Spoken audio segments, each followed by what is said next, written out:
Welcome again to our channel. आज हम बात करने वाले हैं 69 बीपीएससी के पिछले वर्ष के क्वेश्चन के बारे में, जो कि आपके एग्जाम के लिए काफ़ी ज़्यादा इंपॉर्टेंट रहने वाले हैं। और इस क्वेश्चन में हर एक क्वेश्चन का हम एक्सप्लेनेशन के साथ जो है डील करेंगे। और यह जो आपका यह वीडियो पार्ट 1 रहने वाले हैं, क्योंकि इसके बाद जो हम पार्ट 2 रिलीज़ करेंगे। तो चलिए इस वीडियो को स्टार्ट करते हैं और सबसे फर्स्ट क्वेश्चन की ओर बढ़ते हैं। ठीक है, तो आपका फर्स्ट क्वेश्चन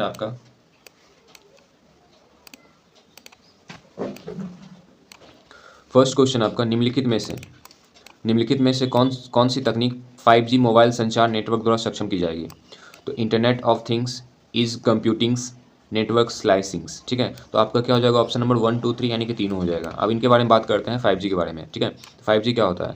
तो 5G मोबाइल संचार की 5वीं पीढ़ी है। यह 4G की तुलना में अधिक तेज गति, कम विलंब, अधिक क्षमता और अधिक विश्वसनीय संचार प्रदान करती है। अब 5G जो है ये क्या क्या सुविधा प्रदान करती है, तो देख लीजिए। तो इंटरनेट ऑफ थिंग्स, जिसको हम IoT भी कहते हैं, यानी रोजमर्रा की भौतिक वस्तुओं उपकरणों को इंटरनेट से जोड़कर आपस में डेटा का आदान प्रदान करना। ठीक है, दूसरा आपका इज कंप्यूटिंग्स, डेटा को दूर स्थित क्लाउड सर्वर पर भेजने के बजाय नेटवर्क के किनारे यानी उपयोगकर्ता के पास ही प्रोसेस करना। एंड तीसरा आपका नेटवर्क स्लाइसिंग्स, तो एक ही 5G भौतिक नेटवर्क को कई वर्चुअल नेटवर्क में बांट देना, ताकि अलग अलग सेवाओं को उनकी आवश्यकता के अनुसार नेटवर्क मिल सके। ठीक है, तो ये रहा आपका राइट आंसर, यानी कि 5G जो है 5G मोबाइल संचार नेटवर्क द्वारा सक्षम की जाएगी। तो क्या हो जाएगा आपका? इंटरनेट ऑफ थिंग्स भी होगा, इज कंप्यूटिंग भी होगा और नेटवर्क स्लाइसिंग भी होगा। चलिए अगले क्वेश्चन की बढ़ते हैं।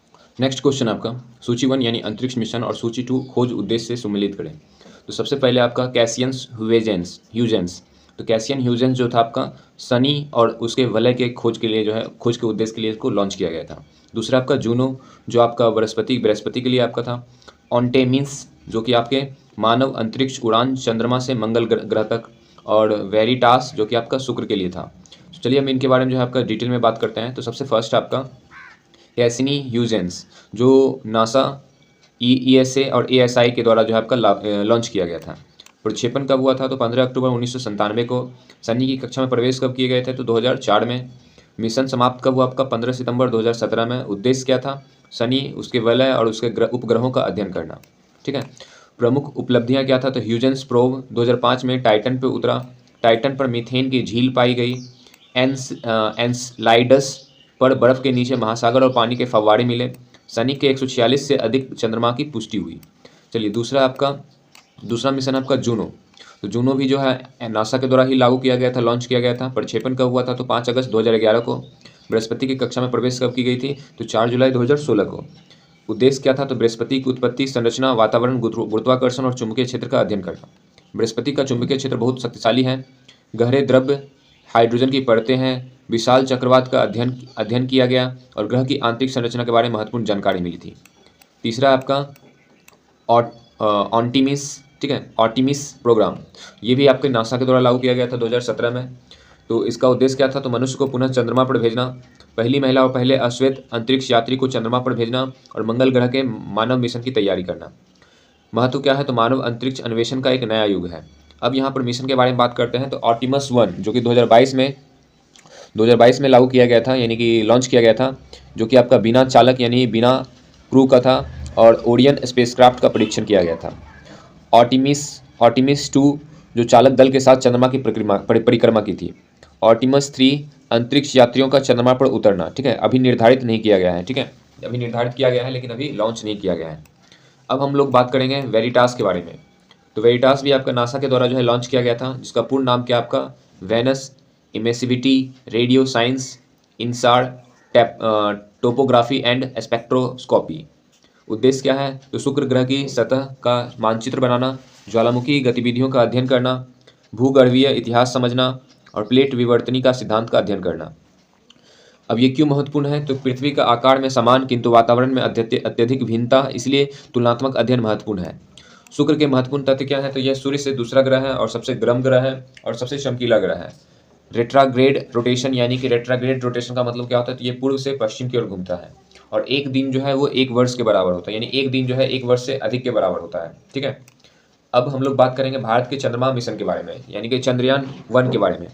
चंद्रयान 1 जो कि 2008 में लॉन्च किया गया था और यह चंद्रमा पर क्या खोजा था? पानी की खोज की थी। चंद्रयान 2 जो कि 2019 में लॉन्च किया गया था, जिसमें आपके ऑप्टिकल ऑर्बिटर सफल हुए थे और लैंडर हार्ड लैंडिंग हुआ था, यानी कि लैंडर हार्ड लैंडिंग हुआ था विक्रम का। चंद्रयान 3 ऑर्बिटल तो सब सफल हुआ था लेकिन लैंडर क्या हुआ था? हार्ड लैंडिंग हुआ था। चंद्रयान 3 जो कि 2023 में लागू किया गया था, तो चंद्रमा के दक्षिण ध्रुव के पास सफल सॉफ्ट लैंडिंग हुई थी और भारत ऐसा करने वाला पहला देश बने थे। और चंद्रयान 2 तो फेल ही हो गया था, लेकिन जो आपके जो ऑर्बिटर जो थे वो सफल हुए थे, लेकिन लैंडर जो था हाई लैंडिंग हुआ था, ये टूट गया था, यानी कनेक्शन हट गया था 2019 में। और 2023 में चंद्रयान 3 जो है दक्षिण ध्रुव पर जो है चंद्रमा पर लैंडिंग करने वाले सफल इंसान बने थे। अब इसी में आपका भारत ऐसा करने वाला पहला देश बन गया। मंगलयान जो कि 2013 में लागू किया गया था, यह पहली कोशिश में मंगल पहुंचने वाला पहला देश था और सबसे कम लागत वाला मार्स मिशन था। आदित्य L1 जो कि 2023 में लागू किया गया था, सूर्य के अध्ययन हेतु L1 पॉइंट पर स्थापित की गई थी।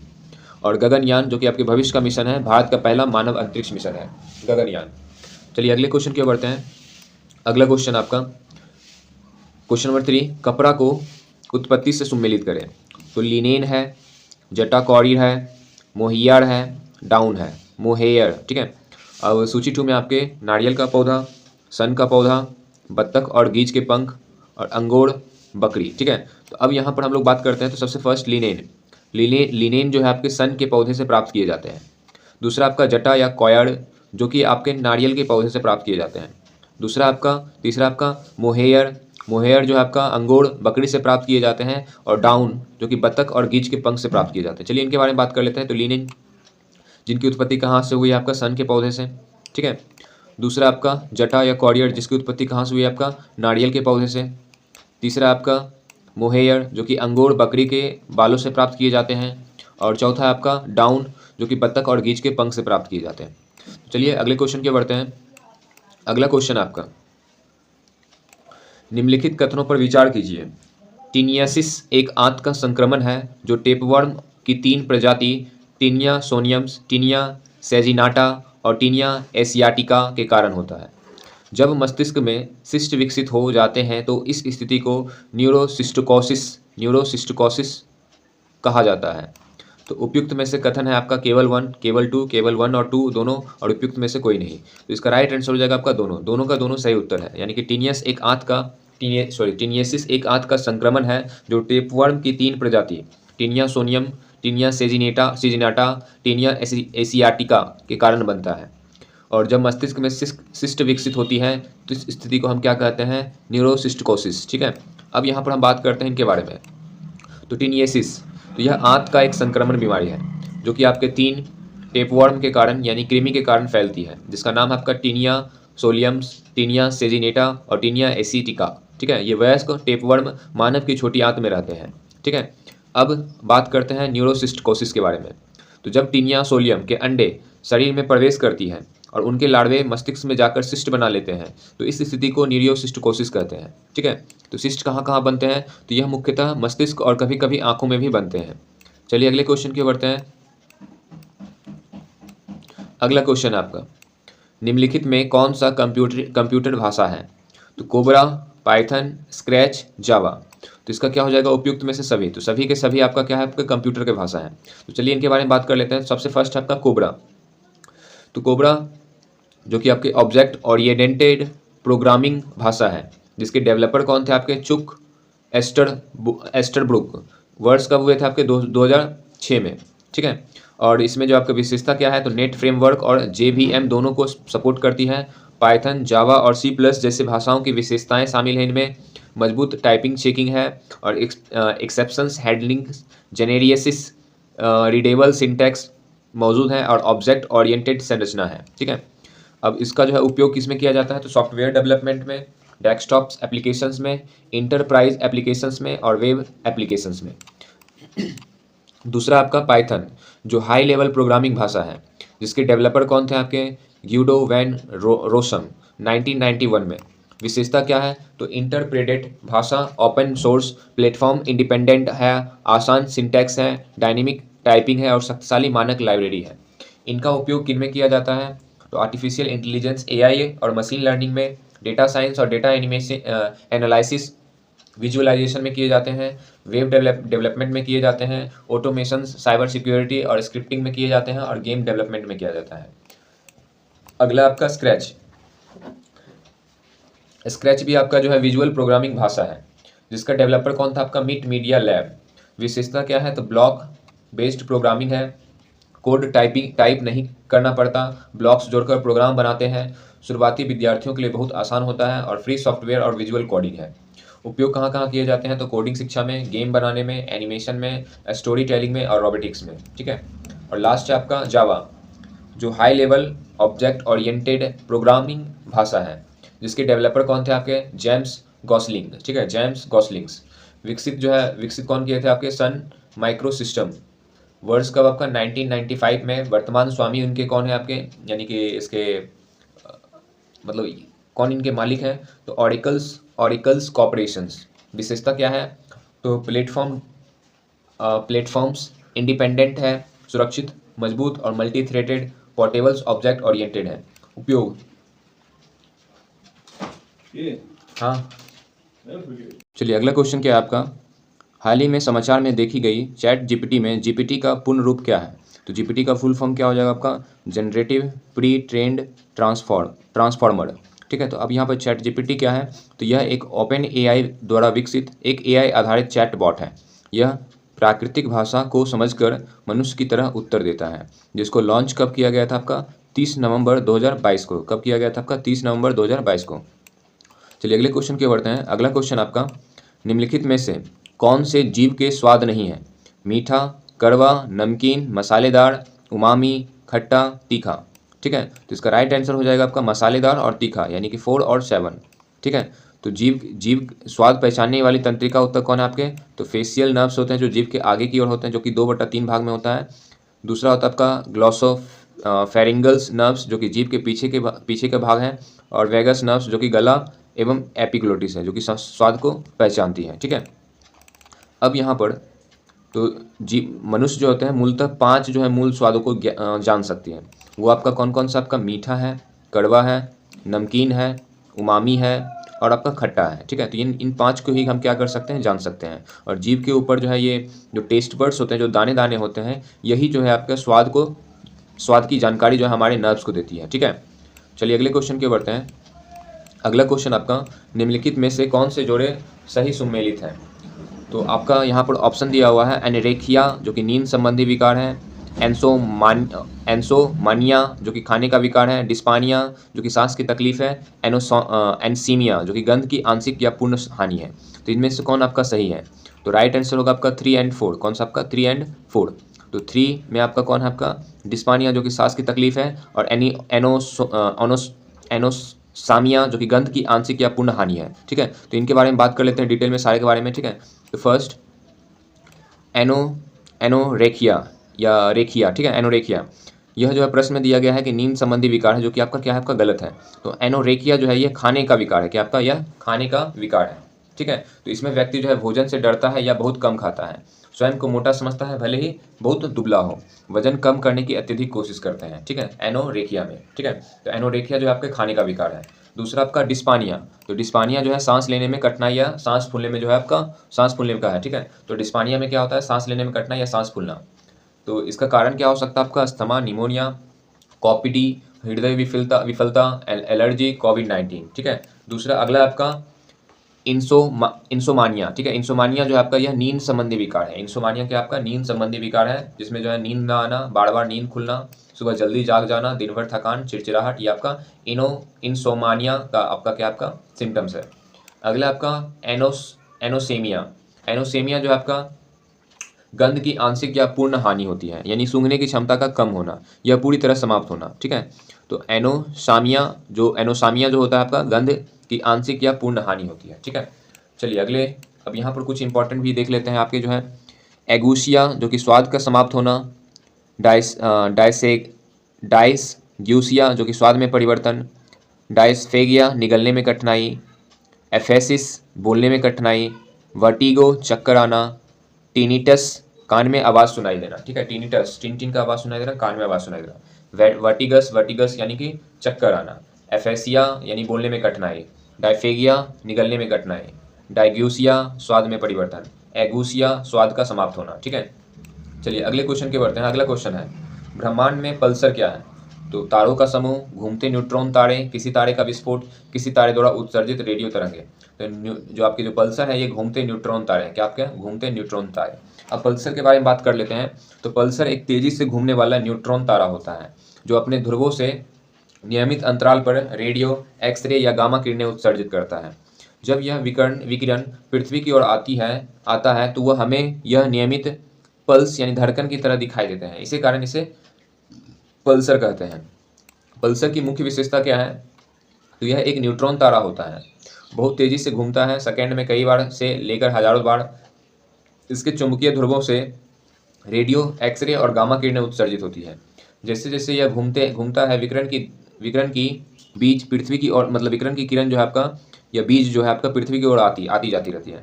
हमें नियमित अंतराल पर पल्स यानी धड़कन प्राप्त होती है और अत्यधिक घनत्व वाले पिंड होता है, यानी कि एक चम्मच पदार्थ 1 भार अरब टन के बराबर होता है, यानी कि लगभग इसके एक चम्मच लगभग कई अरब भार टन के बराबर रहेंगे। ठीक है, यानी काफ़ी ज़्यादा जो है सघन होती है। ठीक है, तो चलिए अगले क्वेश्चन की ओर बढ़ते हैं। अगला क्वेश्चन आपका, प्रयोगशाला में विकसित हीरे LGD के संदर्भ में हीरे के बीज के रूप में किसका उपयोग किया जाता है? तो प्रयोगशाला में जो आपका विकसित जो हीरा है, इसमें हीरे के बीज के रूप में हम सानाइट, ठीक है, मोई सानाइट का यूज करते हैं। किसका? आपका मोई सानाइट का यूज करते हैं। ठीक है, तो प्रयोगशाला में विकसित हीरा क्या है? तो यह हीरा प्रयोगशाला में वैज्ञानिक तकनीक द्वारा बनाया जाता है। प्राकृतिक हीरे की तरह ही इसकी रासायनिक संरचना और भौतिक गुण होते हैं और मुख्य तकनीकें जो है आपका HPHT है, HPHT यानी कि हाई प्रेशर हाई टेम्परेचर, और CVD केमिकल वेपर डिपोजिशंस। यह हीरा शुद्ध कार्बन से बना होता है। प्राकृतिक और लैब ग्रेन हीरो में अंतर केवल उत्पत्ति का है, गुण समान होते हैं। ठीक है, अब मोइसानाइट क्यों? तो मोइसानाइट जो आपके जो सिलिकॉन कार्बाइड का एक क्रिस्टल होता है, यह बहुत कठोर होते हैं, जिसकी कठोरता है आपका 9.25 मोह स्केल। कुछ लैब तकनीक में हीरे का निर्माण के लिए मोइसानाइट का उपयोग सीड मटेरियल के रूप में किया जाता है। इसी पर कार्बन की परतें जमा कर बड़ा हीरा बनाया जाता है, इसलिए लैब ग्रेन हीरे के बीज के रूप में मोइसानाइट का उपयोग किए जाते हैं। ठीक है, चलिए अगले क्वेश्चन के बढ़ते हैं और इसमें आपके कुछ विकल्प के बारे में बात कर लेते हैं। जैसे आपका सफ़ेद नीलम, वाइट सेफिरी, यह एल्युमिनियम ऑक्साइड से बना रत्न है और यह बहुत कठोर है पर हीरे बनाने का सीड मटेरियल नहीं है। ग्रेफाइट, यह कार्बन का एक रूप है, इसका उपयोग कच्चे पदार्थ के रूप में हो सकता है, सीड क्रिस्टल के रूप में नहीं। क्यूबिक जिरकोनिया, क्यूबिक जिरकोनिया, यह हीरे का कृत्रिम विकल्प है। यह ज़्यादातर जिरकोनियम डाइऑक्साइड यानी ZrO2 से बना होता है और यह सीड मटेरियल नहीं है। चलिए अगले क्वेश्चन की बढ़ते हैं। अगला क्वेश्चन आपका, बुलेट प्रूफ जैकेट बनाने के लिए उपयोग किए जाने वाला फाइबर क्या है? तो वो कौन है? आपका केवलर। क्या है? आपका केवलर। तो अब इनके बारे में बात कर लेते हैं। तो आपका जो है बुलेट प्रूफ जैकेट बनाने के लिए जो उपयोग किए जाने वाले फाइबर क्या? आपका केवलर। तो केवलर क्या है आपका? ठीक है, तो केवलर एक अत्यधिक मजबूत कृत्रिम फाइबर है। यह आर्मिड वर्ग का फाइबर है, यानी एरोमेटिक्स पॉलीमर्स वर्ग का फाइबर है। इसका आविष्कार 1965 में स्टेफनी क्वेलेक ने किया था। इसे ड्यूपॉन्ट कंपनी ने विकसित और व्यावसायिक रूप दिया था। ठीक है, कौन सा? आपका ड्यूपॉन्ट। यह फाइबर पीला हल्का सुनहरे रंग का होता है। अब चलिए, अब हम यहाँ पर जो है कुछ विकल्प के बारे में बात कर लेते हैं। ठीक है, जैसे नायलॉन, ये भी आपके मजबूत सिंथेटिक फाइबर है जिसका उपयोग कपड़े, रस्सी, पैरासूट, तंबू आदि बनाने के लिए किए जाते हैं। टेरिलीन, यह भी पॉलिस्टर फाइबर है और जिसका उपयोग जो है वस्त्र उद्योग यानी कपड़े, पर्दे, सीट आदि बनाने के लिए किए जाते हैं। ड्रेलॉन, यह एक्रिलिक फाइबर है जिसका उपयोग कंबल, स्वेटर, कालीन, गर्म कपड़े बनाने के लिए किए जाते हैं। और केवलर जो कि अत्यधिक मजबूत, हल्का, गर्मी प्रतिरोधी फाइबर है जिसका उपयोग बुलेट प्रूफ जैकेट बनाने के लिए किए जाते हैं। ठीक है, तो चलिए अगले क्वेश्चन की ओर बढ़ते हैं। अगला क्वेश्चन आपका HMS है। ठीक है, HMS लिखा हुआ है कि पूर्ण रूप क्या है? तो HMS का पूर्ण रूप क्या होगा? आपका हाई मेल्टिंग एक्सप्लोसिव। ठीक है, हाई मेल्टिंग एक्सप्लोसिव। अब यहाँ पर HMC, ठीक है, HMC high melting, sorry HME है, यहाँ टाइपिंग मिस्टेक हो चुका है, तो HME है, हाई मेल्टिंग एक्सप्लोसिव। तो यह एक उच्च तापमान पर पिघलने वाला विस्फोटक होता है और यह सामान्य तापमान पर स्थिर रहता है और उच्च तापमान को सहन कर सकती है, इसलिए इसे रक्षा और सैन्य उपयोग के लिए उपयोग किए जाते हैं। HMC, ठीक है, हर जगह HMS लिखा हुआ है, तो इसका जो है राइट आंसर हम यहाँ पर पिन कर देंगे इस वीडियो में। ठीक है, तो इस क्वेश्चन को रहने देते हैं। चलिए अगले क्वेश्चन के बढ़ते हैं। अगला क्वेश्चन आपका, अक्टूबर 2022 में लॉन्च किए गए टेस्ला ह्यूमनॉइड रोबोट का नाम क्या था?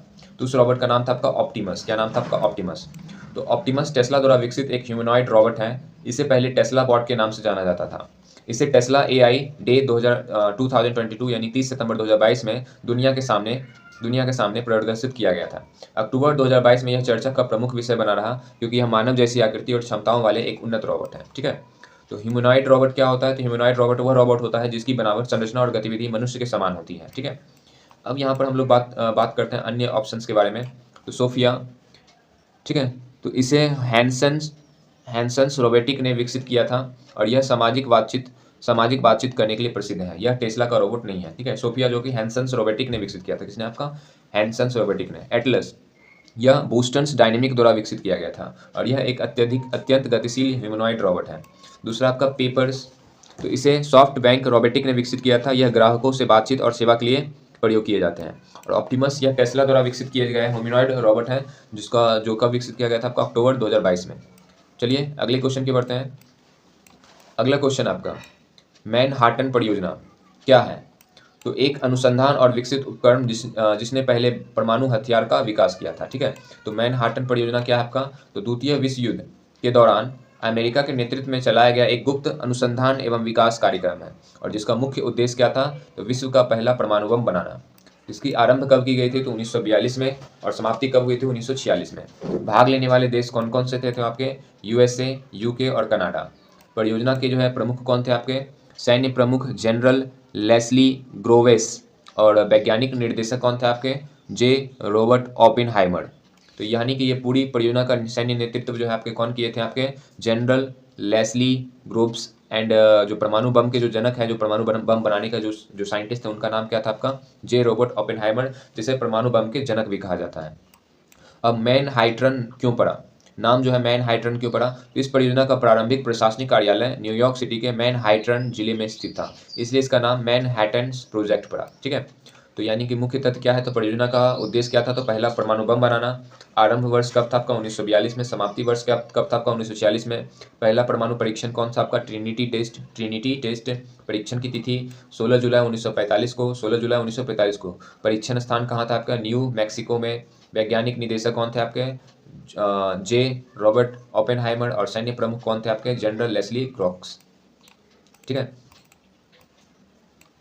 अब यहाँ हम परमाणु परीक्षण के बारे में बात कर लेते हैं। ठीक है, तो पहला परमाणु परीक्षण जो था उसका नाम क्या था? आपका ट्रिनिटी टेस्ट, जो आपके 16 जुलाई 1945 को क्या किए गए थे? आपके सर टेस्ट किए गए थे कहाँ पर? आपका न्यू मैक्सिको यूएसए में। यह विश्व का पहला सफल परमाणु विस्फोट था। और परमाणु बम का उपयोग, तो दो परमाणु बम थे आपके, लिटिल बॉय और फैट मैन। तो लिटिल बॉय जो कि आपके 6 अगस्त 1945 को हिरोशिमा यानी जापान पे गिराया गया था, जिसमें यूरेनियम 235 का यूज किया गया था। ठीक है, लिटिल बॉय 6 अगस्त 1945 को हिरोशिमा पर, जिसमें यूरेनियम 235 का उपयोग किया गया था। फैट मैन जो कि आपके 9 अगस्त 1945 को जो है नागासाकी जापान पे गिराए गए थे और इसमें कौन सा ईंधन का यूज किया गया था? तो प्लूटोनियम 239। ठीक है, चलिए अगले क्वेश्चन के बढ़ते हैं। अगला क्वेश्चन आपका, अवतल दर्पण द्वारा बनाया गया प्रतिबिंब वास्तविक उल्टा और वस्तु के आकार के बराबर होता है जब वस्तु की स्थिति कहाँ होनी चाहिए? तो सेंटर ऑफ कर्वेचर यानी वक्रता केंद्र पर। कहाँ होनी चाहिए? वक्रता केंद्र पर। तो जब वस्तु वक्रता के केंद्र पर रखी जाती है तब प्रतिबिंब वास्तविक उल्टा और वस्तु के बराबर आकार का बनता है और वह भी सी पर ही बनता है। चलिए अगले क्वेश्चन के बढ़ते हैं।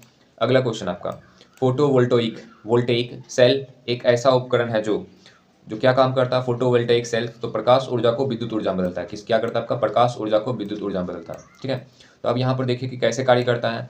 तो सूर्य का प्रकाश सौर सेल पर पड़ता है। सौर ऊर्जा के अर्धचालक के इलेक्ट्रॉन उत्सर्जित हो जाते हैं, यानी अर्धचालक यानी सिलिकॉन से जो है इलेक्ट्रॉन उत्सर्जित होने लगते हैं। इलेक्ट्रॉन मुक्त होकर प्रवाहित होते हैं और इलेक्ट्रॉन का यह प्रभाव विद्युत धारा उत्पन्न करता है। ठीक है, तो एन टाइप और पी टाइप जो है सिलिकॉन का यूज किए जाते हैं। जब इन पे सनलाइट पड़ती है तो इनसे इलेक्ट्रॉन्स बाहर निकलने लगते हैं, जो कि आपका क्या करती है? आपका इलेक्ट्रॉन के फ्लो के कारण जो है विद्युत यानी कि बल्ब जो है जलना शुरू कर देती है। ठीक है, चलिए अगले क्वेश्चन की बढ़ते हैं। अगला क्वेश्चन आपका, विलयन विलायक के प्रति इकाई आयतन या प्रति इकाई द्रव्यमान में उपस्थित विलय की मात्रा को रसायन में किस रूप में जाना जाता है? तो वो विलयन की सांद्रता के रूप में जाना जाता है। किस रूप में? आपके विलयन की सांद्रता यानी प्रति इकाई आयतन या प्रति इकाई द्रव्यमान में उपस्थित विलय की मात्रा को हम क्या कह देते हैं? विलयन की सांद्रता। ठीक है, चलिए अगले क्वेश्चन के बढ़ते हैं। अगला क्वेश्चन आपका, कोविड टीके प्रतिरक्षी प्रतिक्रिया को कैसे उत्तेजित करती है। तो कोविड टीके प्रतिरक्षी प्रक्रिया को कैसे उत्तेजित करते हैं? तो सार्क कोव-2 वायरस का एक हानिरक्षित टुकड़ा प्रवेश कराकर, ठीक है। तो सार्क कोविड-2 वायरस का एक हानि रहित टुकड़ा प्रवेश कराकर, तो हमारे बॉडी में जो है क्या दिया जाता है? तो ये वायरस ही दिया जाता है जो कि हानि रहित होता है, ठीक है। तो अब यहाँ पर हम लोग बात करेंगे वैक्सीन। ये एक तरह का वैक्सीन हुआ। तो वैक्सीन क्या होता है? तो जो वैक्सीन का उद्देश्य है बीमारी पैदा करना नहीं है, बल्कि शरीर की प्रतिरक्षा प्रणाली को पहले से प्रशिक्षित करना। यह शरीर को सार्क कोविड-2 वायरस की पहचान करना सिखाती है। वैक्सीन में पूरे जीवित वायरस का उपयोग नहीं किया जाता, बल्कि वायरस का हानि रहित भाग जैसे स्पाइक प्रोटीन या उसकी आनुवांशिक जानकारी mRNA या वेक्टर शरीर तक पहुंचाई जाती है। इससे शरीर की एंटीबॉडी और मेमोरी कोशिका शरीर जो है उसके लिए जो है एंटीबॉडी और मेमोरी कोशिका बना लेती है, ठीक है। अब यहाँ पर बात किया जाएगा एंटीजन और एंटीबॉडी, ठीक है। प्रवेश कराकर जो है एंटीजन और एंटीबॉडी बनाए जाते हैं।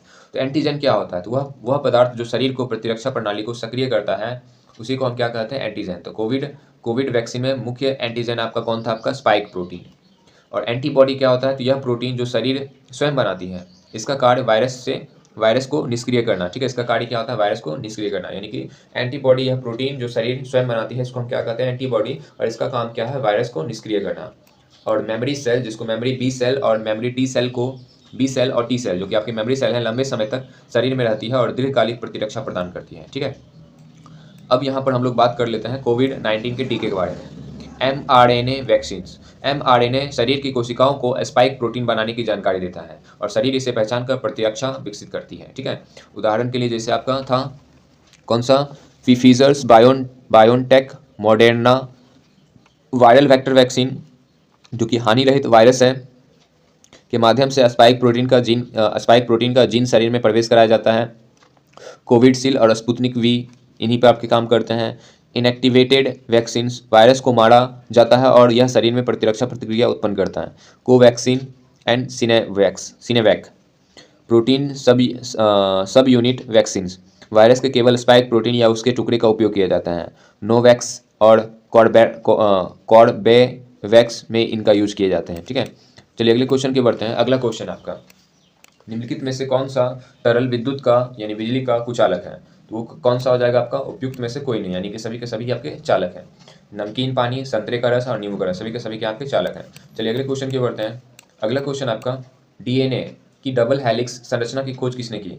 तो जेम्स वाटसन और फ्रांसिस क्रिक्स। तो डीएनए यानी कि आपका जो स्ट्रक्चर जो दिख रहा है ये डबल हेलिक्स मॉडल, तो डबल हेलिक्स मॉडल की जानकारी कौन देता है? आपका जेम्स वाटसन और फ्रांसिस क्रिक।